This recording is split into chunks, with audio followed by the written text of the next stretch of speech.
kembali. Nama saya Oktavia Herawati, Prodi TP3 semester 4 dengan NIT 24040173. Siap, mohon izin untuk memaparkan presentasi saya yang berjudul metode ekstraksi dan bahan metode sekunder. Ekstraksi merupakan proses pemisahan bahan dari campurannya dengan menggunakan pelarut yang sesuai. Proses ekstraksi dihentikan saat tercapai kesetimbangan antara konsentrasi senyawa dalam pelarut dengan konsentrasi dalam sel tanaman. Setelah proses ekstraksi, pelarut dipisahkan dari sampel dengan penyaringan. Ekstraksi awal sulit dipisahkan melalui teknis pemisahan tunggal untuk senyawa tunggal. Oleh karena itu, ekstrak awal perlu dipisahkan ke dalam fraksa yang memiliki polaritas dan ukuran molekul yang sama. Indonesia merupakan salah satu negara dengan kekayaan hayati terbesar yang memiliki lebih dari 30.000 spesies tanaman tinggi.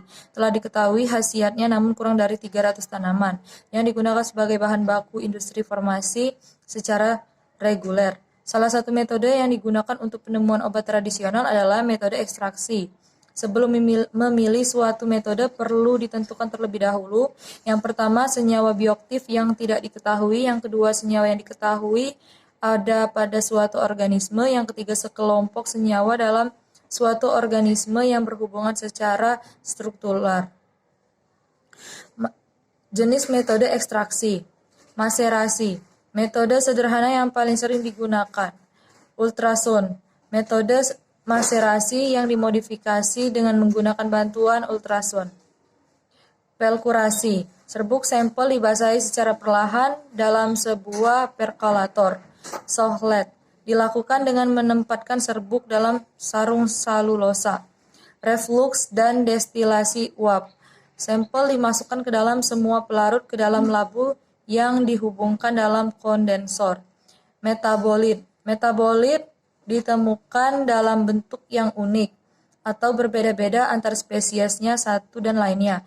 Tepatnya senyawa metabolit sekunder yang sama sering hanya ditemukan pada spesies-spesies yang memiliki kedekatan hubungan kekerabatan. Senyawa metabolit yang tidak esensial bagi pertumbuhan, perkembangan, dan reproduksi organisme. Senyawa yang tidak langsung digunakan untuk pertumbuhan, perkembangan, atau reproduksi organisme pada kondisi normal. Senyawa yang dihasilkan melalui jalur biosintesis khusus dan tidak seperti metabolit primer. Adanya metabolit sekunder tidak melibatkan kematian langsung, melainkan dalam jangka panjang penurunan nilai ketahanan organisme, kesuburan atau estetik, atau mungkin tidak ada perubahan yang signifikan sama sekali. Fungsi metabolit sekunder. Metabolit sekunder berfungsi sebagai bertahan terhadap organisme lain, sebagai atrak untuk polinator dan hewan penyebar biji, sebagai pelindung terhadap sinar UV, dan sebagai penyimpanan MS. Tanaman juga dimanfaatkan untuk kesejahteraan manusia, baik sebagai bahan pangan, bahan bangun, bahan bakar, dan obat.